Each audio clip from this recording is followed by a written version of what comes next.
C'est la première année d'opération. Je ne tomberai pas dans la facilité en disant que tout va mal, que c'est un désastre, que je vais laisser ça à d'autres. Mais pour ma part, je pense qu'il faut être sérieux et qu'il faut faire la part des choses. C'est avec un point de vue réaliste que nous allons avancer de toute façon. Monsieur le Président, je veux faire un bref rappel des faits. Le maire part en voyage, en mission économique à New York quelque part en 2015. Il revient très enthousiaste d'avoir visité le marché Eataly. Il explique à cette époque aux médias qu'il a l'intention de doter la Ville de Québec d'un concept semblable. Plusieurs acteurs locaux questionnent cette décision, mais le maire de Québec réplique à chaque occasion que ce sera fantastique. Il allait même jusqu'à dire en 2016 que le projet ferait un tabac. Il s'agissait au départ d'un projet de 19 millions de dollars. Lors de l'annonce du projet, le maire avait assuré qu'il n'y aurait pas de dépassement de coûts, pas d'extra. On connaît maintenant la suite. Le projet a coûté plus de 25 millions de dollars en travaux et en frais de toutes sortes. Mais ce n'est pas l'essence de mon message aujourd'hui. Les citoyens de Québec ont payé pour le projet qui tient tant à cœur au maire de Québec.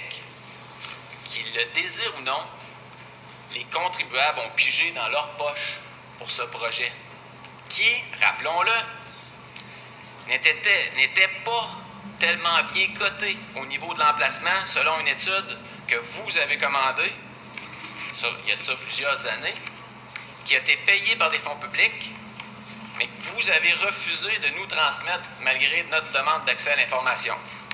La grande transparence, Monsieur le Président. Un sujet qui revient malheureusement trop souvent lorsqu'on parle de l'administration Labombe.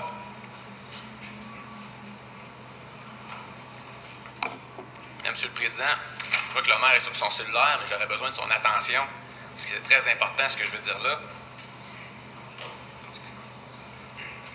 Allez-y, M. Gosselin. Vous pouvez vous adresser à moi. Allez-y, continuez.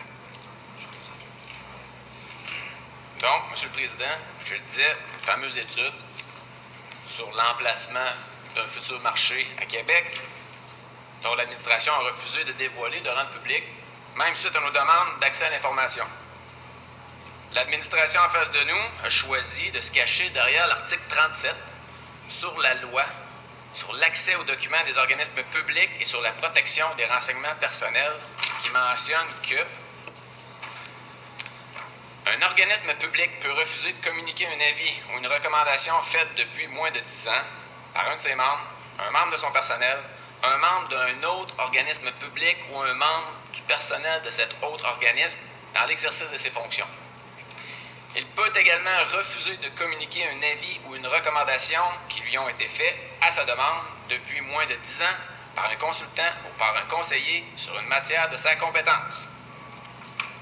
Ce qui est dommage, c'est que vous n'êtes même pas capable de justifier la raison pour laquelle vous avez refusé de nous transmettre ce document. On ne parle quand même pas d'un secret d'État. C'est pour ça qu'il faut l'écouter tantôt, M. le maire. Adressez-vous à moi, M. Gosselin, s'il vous plaît. Parce que c'est un hôtel. Il n'y a rien dans cet article de loi qui nous permet Parce qu'ils veulent bâtir un hôtel. La seule que je vois, c'est que vous avez peur de perdre la face, sachant que l'étude vous recommandait d'aménager le marché ailleurs qu'à Exposité.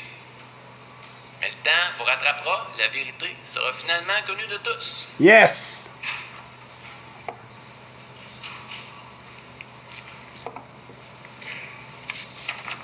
D'ailleurs, M. le Président, parmi les déclarations que le maire a tenues au sujet du Grand Marché, il a soutenu avec vigueur que l'affluence au Grand Marché serait énorme.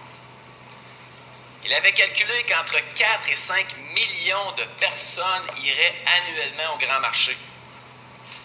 J'ai hâte de voir quel sera le bilan de la coopérative des horticulteurs de Québec au terme de la première année d'opération, mais permettez-moi de douter que l'objectif sera atteint. Encore là, je ne fais pas de démagogie. Je reprends simplement des propos que vous avez tenus en toute connaissance de cause. Le 20 avril 2015, M. Labombe disait également ceci. a rencontré les producteurs vendredi dernier pour leur dire ce qu'on envisageait et, avec eux, on va travailler fort. Je pense qu'on a un concept qui est très vendeur et qui, à mon sens, serait une belle attraction touristique. C'est assez unique. Alors, on va travailler avec les producteurs du port parce que là où on ne peut rien faire. Une attraction touristique. Aucun touriste. Je vais le répéter, M. le Président. Une attraction touristique.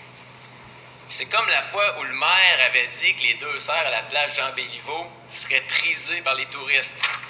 Je dois avouer qu'on l'avait bien ri, celle-là.